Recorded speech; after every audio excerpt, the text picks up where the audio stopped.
이태준의 달밤이라는 소설이야.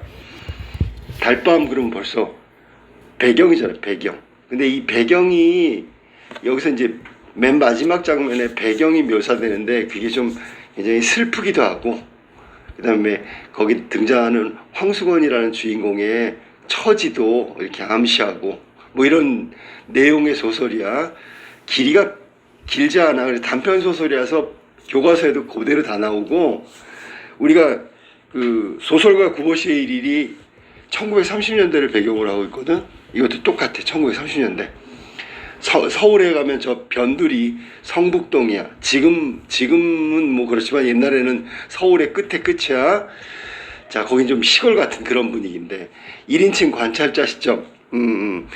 아홉켤레의 구두로나무 사나이에서처럼 내가 주인공 황수원을 바라보는 거야. 그러니까 1인칭 관찰자 시점이다. 자, 황수건 이 전체 줄거리는 내가 있잖아 성북동으로 이사 가가지고 신문 보조 배달원인 황수건이라는 사람을 만나. 근데 굉장히 못난이 반편이라고 그랬는데 굉장히 뭐랄까 순박해 보여서 나는 황수건한테 호감을 느끼고 황수건도 나한테 아주 친밀하게 대해준다. 근데 이제 황수건 아내가 있었는데, 그 바보 같은 사람한테도 아내가 있었는데 학교 급사로 일할 때 선생님들이 막 장난을 쳤어. 너의 아내는 도망갈 거다. 뭐 이런 식으로 해갖고 문제를 일으켜가지고 결국 학교에서도 급사 자리를 잘리게 돼. 그리고 나서 이제 나한테 와가지고 장사하겠다. 과일 장사를 하겠다. 그래서 내가 돈 3원을 준단 말이야. 그걸 가가지고 쫄딱 망했어. 실패하고 왔는데 그의 손에 포도송이가 들려 있었거든. 그래서 나한테 주고 가는데 문제는 그 포도를 훔친 거야. 그래서 과수원 주인이 와가지고 내가 어쩔 수 없이 황수건이 훔쳐온 포도값을 대신 치러줘. 그러면서 황수건이 참 안 됐다. 보조배달부에서 원배달부도 못 되고 과일 장사다 망하고 아내도 도망가고. 근데 어느 날 이 아까 얘기했던 제목 달밤, 노래를 부르면서 달빛이 쫙 비치는 거기서 황수건이 노래를 부르면서 있는 모습을 보게 된단 말이야. 애처롭기도 하고. 그래서 나는 그 황수건의 모습을 보면서도 모른 척하고 몸을 숨기고 그가 부르는 노래를 들으면서 끝나는 거야. 이게 전체 스토리란 말이야. 자, 본문하고 다시 정리해 줄게. 본문 봐봐. 자, 제일 처음에 성북동으로 이사 나와서 한 대여세 되었을까? 그러니까 내가 서술자거든. 주인공은 황수건이고 내가 성북동으로 이사 왔어.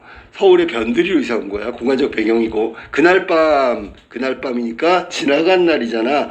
과거의 일을 서술하고 있는 거지. 지금 나는 보던 신문을 머리맡에 밀어 던지고 누워가지고 새삼스럽게, 야, 여기도 정말 시골이로군, 이렇게 얘기한 거야. 그렇게 이야기한 이유가 뭐냐면 좀 이따 나오겠지만 무어 바깥이 컴컴한 걸 처음 보고 시냇물 소리와 샤하는 솔바람 소리를 처음 들어서가 아니라, 이거는 무슨 얘기냐면 시골 가면 뭐 시냇물 소리도 들리고 솔바람 소리도 들리잖아. 들렸어. 근데 그것 때문에 시골이라고 느낀 게 아니고 황수건이라는 사람을 이날 저녁 처음 보았기 때문에 아, 여기가 시골인 것 같다라고 생각하는 거야. 황수건은 말 몇 마디 사귀지 않아서 곧 못난이란 것이 드러났다. 아까 선생님 반편, 그러니까 부족한 사람이란 뜻이지, 그지? 단적으로 못난이라고 얘기했어. 이 못난이는, 황수건은 성북동의 산들보다, 물들보다, 조그만 지름길들보다 더 나에게 성북동의 시골이란 느낌을 풍겨주었다. 그러니까 이 못난이 황수건 때문에 나는 아, 여기가 진짜 시골이구나 이렇게 느낀 거야. 서울이라고 못난이가 없을 리가 없겠지만, 그러니까 서울 가도 황수건 같은 사람 못난이가 많아. 근데 대처에서는 못난이들이, 대처는 보통 도시인데 거리에 나와 행세를 못해. 왜? 사람들이 아이 저 바보 이러니까 나와서 돌아다니지 못하는데 여기는 저 못난이가 막 활개를 치고 돌아다니는 거야. 아, 시골인가 보다.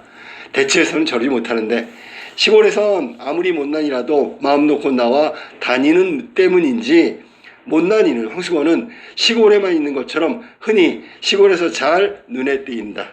그러니까 똑같이 대처건 시골이건 못난이가 있는데 시골에서는 저 못난이들이 막 돌아다닌단 말이야. 그러니까 눈에 잘 띄는 거지. 그리고 또 흔히 그는 태고 때 사람처럼 옛날 사람처럼 그 우둔하면서도 천진스러운 눈을 가지고 황수건에 대한 인상은 굉장히 순박하다, 착하다 뭐 이런 거야.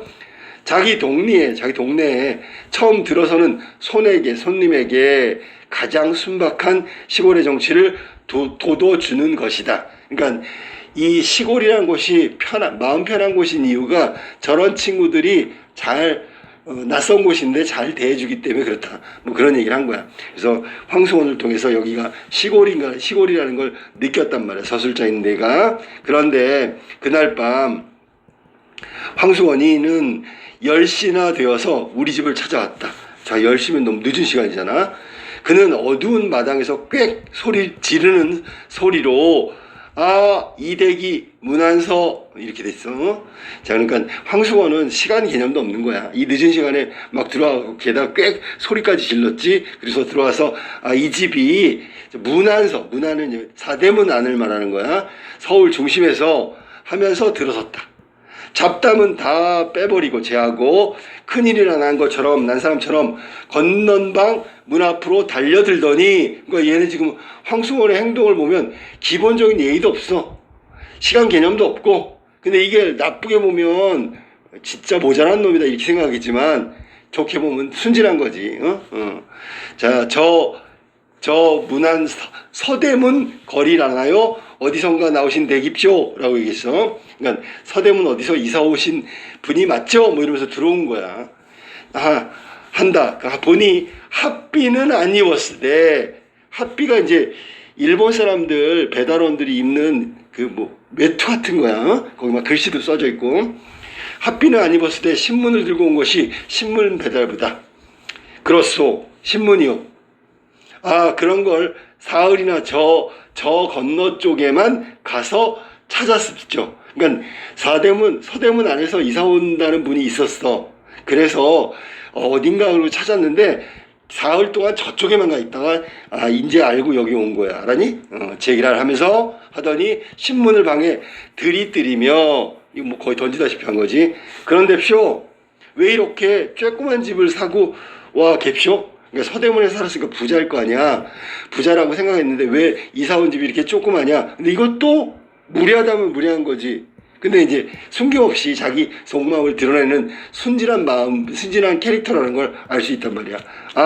내가 알았더라면 더 이 아래 큰 개화집이 많은 걸 입쇼. 거기 내가 소개시켜 드렸을 텐데. 이렇게 작은 집에 살지 않게 해드렸을 텐데. 이렇게 한 거야.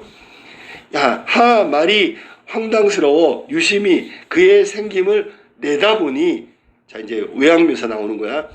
눈에 얼른 두드러지는 것이 빡빡 깎은 머리로 돼 보통 크다는 정도 이상으로 골이 크다. 머리통이 엄청 큰 거지.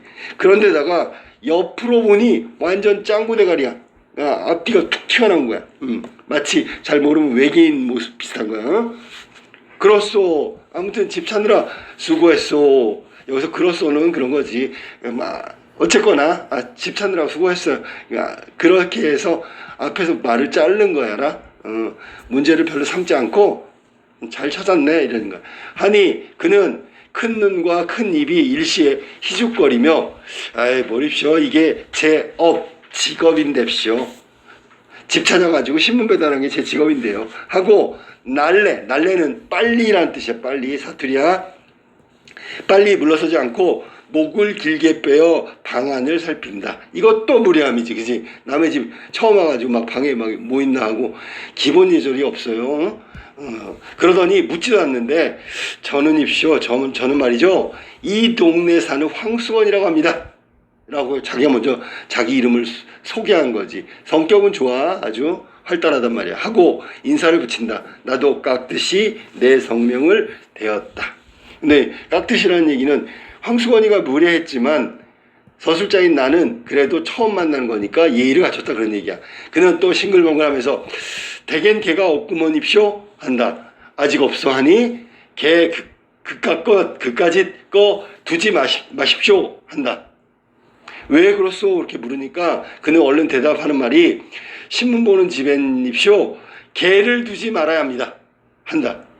이거 재밌는 말이다 하고 나는 왜 그렇소? 왜 신문 보는 집엔 개를 두지 말아야 되는 거예요? 그랬더니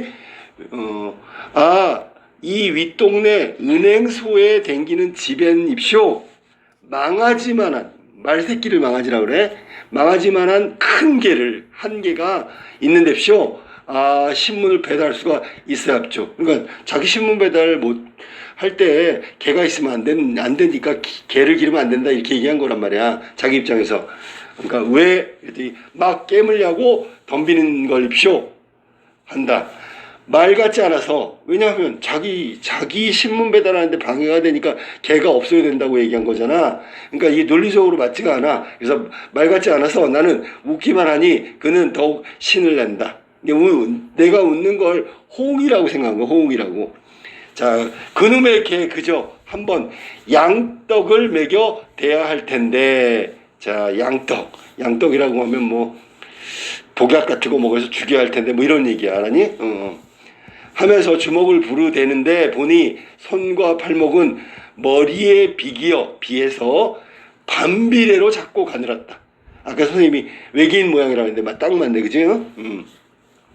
그래서 여기 지금 보니까 외양묘사 또 나왔는데 손하고 팔목 얘기 나오면서 비정상적으로 작고 가늘다. 여기서 반비례는 머리통에 비하면 훨씬 더 가늘다라는 얘기야. 자, 그 다음 중작 부분, 이제 학교에 급사 일을 하던 황수건, 어떻게 되나 봐봐. 그래, 삼산학교에 다시 들기만 기다리고 있어. 그러니까 이건 잘린 거잖아, 거기서. 물으니 그는 돈만 있으면 그까짓 거 누가 고스카이, 그러니까 고스카이라는 얘기가 남의 심부름하고 막 똘마니를 말하는 거야. 그러니 노를 합시오. 미천만 있으면 삼산학교 앞에 가가지고 버젓이 드러내놓고 장사할 텐데쇼 한다. 무슨 장사 그랬더니 방학 될 때까지 참외 과일 장사 또 하고쇼. 가을부터는 군밤 장사도 하고 외떡, 습자지, 도화지 이런 문구점에서 파는 거 장사 막 합죠. 나 돈만 있으면 그거 할 텐데. 그랬더니 삼산학교 학생들이 저를 얼마나 좋아하는 갭쇼. 저를 선생님보다 낮게 치는 뎁쇼. 그러니까 이건 지금 자기 판단이지, 허풍이지, 그지? 자, 나는 그날, 그러니까 여기 지금 만난 날이 되겠지, 그지? 그에게 돈 3원을 주었다. 돈 있으면 저런 거 한다니까. 내가 봤을 때는 서술자인, 관찰자인 나는 황수건이 좀 안 돼 보였거든. 그래서 3원을 줬단 말이야. 그리고 나서 그의 말대로 삼산학교 앞에 가서 버젓이 참외 장사라도 해보라고 3원을 준 거야. 그리고 돈은 남지 못하면 돌려오지 않아도, 갚지 않아도 좋다고 하였다. 그는 3원 돈에 덩실덩실 춤을 추다시피 뛰어나갔다. 이제 굉장히 순박한 모습인데 이거 갖고 이제 장사하겠지, 그지? 그리고 이튿날, 그 다음날 선생님 잡수시옵시오 하고 나 없는 때 참외 3개를 3원을 줬었잖아. 그 돈을 장사하는 거니까 참외 3개를 갖다 두고 갔다. 뭐 이게 나쁜 사람은 아니야, 황수건은. 그러고는 온 여름 동안 그는 우리 집에 얼른 왔다 갔다 하지 않았다. 들으니, 자, 여기부터 이제 요약적 제시라고 하는 거야. 참외 장사를 해보긴 했는데 이내 금방 장마가 들었어. 그러면 참외는 장마 때는 맛이 하나도 없어. 무보다 맛이 없어. 그리고 사람들이 안 사 먹지. 미천을 다 까먹었어. 또 그까짓 것보다 한 가지 더 놀라운 소식은 그의 아내가 달아났다는 것이다. 이게 유학적 제시야. 그 사이에 일어난 일을 딱 압축해서 얘기하는 거야. 저희끼리 금술은 괜찮았건만 동서가 못 견디게 굴어 달아난 것이라고 한다. 그러니까 들은 거지. 나도 누구한테 들은 거야. 황수건 아내가 도망갔는데 동서가 못 살게 굴어서 결국 도망갔대. 이렇게 들은 거야. 남편만 남 같으면, 그러면 다른 사람처럼 남편이 정상이면, 모자라지 않으면, 못난이 아니면, 보통 사람이라면 살림 나는 날이나 기다리고 살 것이나, 그러니까 따로 독립해서 자기 부부끼리 사는 걸 기다리다 보면 참을 수 있잖아. 동서가 괴롭혀도. 근데 평생 동서 밑에 살아야 할 신세라고 생각하니까 달아나지 않을 수가 없어. 달아난 것이라 한다. 이게 이제 달아난 이유를 말한 거야. 장사는 실패했고요. 아내는 달아나 버렸어. 그러면 뭐 설상가상이지, 그지? 그런데 요 며칠 전이었다. 밤인데 달포 만에, 달포. 보통 한 달 보름 정도를 얘기하는 건데, 수건이가 우리 집에 찾아왔다. 웬 포도. 자기를 도와준 것에 대한 고마움으로 포도를 가져온 거지. 큰 것으로 대여섯 개 송이를 종이에 싸지도 않고 맨손으로 들고 왔어. 급하게 가져온 거지, 그지? 그는 벙긋거리며 선생님 잡수라고 사왔습죠 하는 때였다. 웬 사람 하나가 날쌔게 그의 뒤를 따라 들어오더니 다짜고짜 뭐 따지지도 않고 수건이의 멱살을 움켜쥐고 끌고 나갔다. 수건이는 그 우둔한 얼굴이 새하얗게 질리며 겁먹은 거야. 꼼짝 못하고 끌려나갔다. 이 훔쳐온 거라서 죄를 지었기 때문에 과수원 주인이 끌고 나간 거지. 나는 수건이가 과수원에서 포도를 훔쳐온 것을 직각하였다. 딱 그거 보고 알아차렸단 말이야. 쫓아나가 매를 말리고 막 때리는 걸 이제 말리고 포도값을 물어주었어. 포도값을 물어주고 보니 수건이는 어느 틈에 사라지고 보이지 않았다. 미안하지, 부끄럽지, 창피하지. 그러니까 도망간 거야. 나는 그 5송이의 포도를 탁자 위에 얹어놓고, 자, 괄호 묶어볼래? 오래 바라보며 아껴 먹었어. 이 말은 내가 있잖아, 포도를 받았잖아, 황수건한테. 이거 훔쳐온 거야. 나쁜 거지. 그런데 황수건이의 마음 때문에 그런 거란 말이야.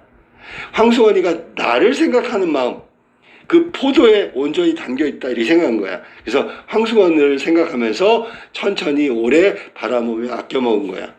그의 은근한 순정 열매, 순정 열매가 바로 훔쳐온 포도지, 그지? 뭐 열매를 먹듯 하나를 가지고도 오래오래 입안에 굴려보며 먹었다. 결국 인간에 대한 애정이지. 나는 황수건을 나쁘게 생각하지 않는 거야. 어제다. 시간이 또 바뀌었네. 문 안에 들어갔다 늦어서 나오는데, 이 문 안이 서대문을 말하는 거예요. 서울 불빛 없는 성북동 길 위에는 밝은 달빛이 깁을 깐 듯 하였다. 깁. 이건 뭐 비단 같은 그 빨간 천이야. 비유적으로 표현한 거지. 그리고 아름다운 분위기, 서정적 분위기라고 생각하면 돼. 그런데 포도원께로 올라오노라니까 누가 막지도 못한 목청으로 황수건이 노래 부르는 거야. 사케와나 미다케 다메이 키카 뭐 이런 식으로 노래를 부르는데, 이게 일본 노래지, 그지? 일본 가요겠지, 그지? 그 당시에 유행했던 노래를 황수건 이걸 부르고 있는 거야. 마음 상태가 이렇단 말이야. 해석 이런 건 필요 없어. 그 분위기, 그걸 부르며 큰 길이 좁다는 듯이 휘적거리며 내려왔다. 보니까 수건이 같았다. 나는 수건인가 하고 아는 체를 하려다. 그가 나를 보면 무안해. 며칠 전에 그 포도 사건도 있고, 그래가지고 무안해할까봐 무안해할 일이 있는 것을 생각하고 휙 길 아래로 내려서 나무 그늘에 몸을 감추었다. 결국 이것도 내가 황수건에 대한 배려란 말이야. 알았어? 무안해할까봐. 그는 길은 보지도 않고 달만 쳐다보며, 노래는 그 이상은 외우지도 못하는 듯 첫 줄 한 줄만 계속 되풀이하면서 전에는 본 적이 없었는데 담배를 다 뻑뻑 빨면서, 담배? 이건 이제 보통 소설에서 이 담배를 핀다는 건 답답함, 마음속에 있는 어떤 갈등, 고민, 이걸 해소하는 역할을 하는 게 담배야. 지나갔다. 달밤은 그에게도 유감한 듯 했다. 유감했대. 자, 유감이란 말은 원래 뭘 느끼는 바가 있다, 뭐 그런 뜻이거든. 달밤. 그러니까 황수건이도 자, 이 달밤이 비치는 이 배경에서 뭔가 자기의 처지를 생각한 것 같아. 그래서 애상적 분위기가 나니까 자기도 그런 느낌이 들었나 보지. 그래서 유감한 듯하였다 하면서 마무리가 되는 거야. 이 지금 앞부분 제일 처음 나오고 맨 마지막 나왔네. 자, 이 소설은 뭐 시간의 흐름이 그날 밤 처음 만난 날부터 해서 그날, 그 이튿날, 뭐 요 며칠 전, 어제 뭐 이런 식으로 시간이 계속 과거로부터 쭉 이어져 가는 거야. 황수건이는 각박한 현실, 1930년대 소외된 인물이고, 대표적으로. 근데 되게 바보 같아, 못난이. 하지만 순진하단 말이야. 그리고 낙천적이다. 낙천적이 뭐냐면 이런 상황에서도 포기하지 않아. 뭐 이런 거야. 열심히 살려고 하는데 매번 실패하니까 좀 안 된 사람으로 보이기도 해. 맨 마지막 달밤 다시 장면 한번 볼까? 거기는 뭐냐면 황수건이가 계속 실패하잖아. 응? 근데 자신의 처지는 실패. 근데 달밤은 아름다워. 그러니까 이게 대조적인 의미가 나오겠지, 그지? 그러니까 달밤은 환하게 비춰서 서정적인데 황수건이의 처지는 매일 실패, 안 됐어. 그리고 그런 걸 바라보는 나는 황수건이에 대한 연민의 정서를 느끼게 해준다. 독자들은 맨 마지막에 보면서 여운을 느끼는 거야. 여운. 아유, 그 다음에 어떻게 됐을까? 뭐 이것부터 해가지고 잘 됐으면 좋겠는데 뭐 이런 생각이 씁쓸하게 독자들도 나타날 수 있는 거다. 자, 그래서 전체적으로 정리를 한번 해볼게. 이 소설은 작품 속에 내가 나오는데 내가 주인공 황수건을 관찰하는 1인칭 관찰자 시점이다. 아까도 얘기했지만 여기 나온 수능특강에 나온 건 시간의 흐름이라는 거 까먹지 말고, 그 다음에 황수건은 여기 이제 말투가 어떻게 되냐면 황수건이가 이제 찾아습죠 뭐 이런 식으로 얘기한단 말이야. 하십시오 뭐 이런 거 다 높임말이야. 그러니까 황수건은 나한테 존댓말을 쓰고 있는 거야. 근데 나는 뭐 수고했소, 없소, 그렇게 해, 하오 뭐 이런 하오체니까 약간 높인 거야. 그러니까 황수건은 나한테 아주 높인 거고 나는 황수건한테 약간 높인 거야. 그런 말투를 쓰고 있다. 시골이라고 생각한 건 황수건 때문에 시골이라고, 못난이가 활개를 치는 것 때문에 시골이라고 느낀 거지, 그지? 그 다음에 외양묘사 나온 거는 황수건의 모습인데요. 뭐 머리통부터 해고 팔, 손목, 팔 뭐 이런 거 얘기한 게 외양묘사고, 황수건이는 아까도 얘기했지만 연민의 대상인데 이 사람은 계속 실패하는 거지. 뭘 하려고 하는데 실패하는 거야. 그 다음에 인간적인 호의를 느끼게 해주는 건 내가 받은 게 포도와 참외야. 그러니까 황수건은 삼원을 받아갖고 나는 황수건한테 참외와 포도를 받았단 말이야. 고마움의 답례로. 알았지? 그 다음에 비록 훔쳐온 포도지만 거기에 황수건의 마음이 담겨져 있어서 오랫동안 아껴 먹었단 말이야. 그 다음에 맨 마지막에 나오는 그 달밤 아래에서 노래 부르는 일본 가요. 서글픈 인물의 어떤 대사 같은 거예요. 마음이란 말이야. 그걸 대변해 주는 게 일본 가요 노래다라고 생각하면 돼. 그 다음에 마지막 결말은 그 이후의 행적이 나타나지 않는 걸 보니까 이게 결말을 명확하게 제시하지 않은 그런 여운을 남겨주고 독자는 이 이후의 일을 상상하게 하는 어떤 상상력을 자극하는 것으로 끝난다. 이게 이태준의 달밤의 소설이야. 에 대한 이해로 적절하지 않은 것은 황수건이가 훔쳐온 포도 1번 수건의 어리석음이 드러나는 소재이다. 자, 아무리 고맙다 해서 훔쳐다가 하는 건 좀 모자란 생각이지. 그 다음에 2번 봐봐. 나에 대한 수건의 고마움의 표시로 전달한 물건은 맞고 근데 훔쳐왔다는 게 문제지. 그건 어리석은 거고. 그 다음에 3번 나가 뜻하지 않게 값을 치르게 되는 소재. 자기는 모르고 받았다가 포도원 주인이 황수건이 멱살 잡고 때리는 거 보니까 말리고 그걸 갚게 됐지. 원래 생각하지도 못했는데 돈을 치르게 된 거잖아. 뜻밖의 일이지, 그지? 4번 수건에 대한 나의 호의적 태도가 드러나. 그래서 그것 때문에 오래 두고 천천히 먹었다고 얘기했잖아. 5번 나와 수건 사이에 오해가 해소되는 계기가 되는 소재다. 아니지요. 자, 5번이 틀렸네. 5번은 해석이 틀렸어. 포도가 있잖아. 고마움의 표시로 갖다 준 건 맞는데 이게 오히려 있잖아. 포도를 통해서 둘 사이에 오해가 있었다. 그럼 그 전에 무슨 일이 있어야 되는데 그런 일은 없었지, 그지? 나는 연민의 마음으로 도와준 거고 황수건이는 도움받아서 고마운 거고 그 다음에 일어난 거기 때문에 오해나 갈등은 없었어. 그런데 갑자기 포도 받고 오해나 갈등이 해소됐다. 이건 말이 안 되는 거니까 5번이 틀렸다. 자, 그 다음에 2번으로 가볼까? 성북동에 대한 설명으로 가장 적절한 것은 아까도 얘기했지만 서울 변두리란 말이야. 변두리. 1번 나와 수건의 대립이 고조된. 아니죠. 오히려 친밀감. 이 시골이기 때문에 못난이들이 막 행세하고 다니는 거 보면서 그거를 발견하게 되고 서로 알게 되고 친밀감이 높여지는 공간이지 대립되는 공간이 아니야. 2번, 나가 수건으로 인해 시골의 감정을 강하게 느끼는 거야. 얘 때문에 여기가 성북동이 시골인가 보다라고 느끼게 되는 거지. 2번이 정답이네. 3번, 나가 이사 오면서 안면이 있던 게 아니라 처음이지, 그지? 4번, 바깥이 컴컴한이라는 말을 통해 나는 나의 적대적 정서가 드러나는 공간이 아니고요. 여기는 내가 황승원에 대해서 적대적이 아니라 우호적이라고 해야 돼. 우호적. 알았어? 바깥이 깜깜하더라도 사람을 대하는 건 우호적이다. 그 다음에 5번, 못난이가 행세 못한다는 점에서, 이거 틀렸지, 행세한다는 점에서 여기가 시골이라고 느낀 거지. 정답은 2번이 정답이다. 자, 3번, 보기를 참고하여 윗글을 이해한 내용이다. 적절하지 않은 것은.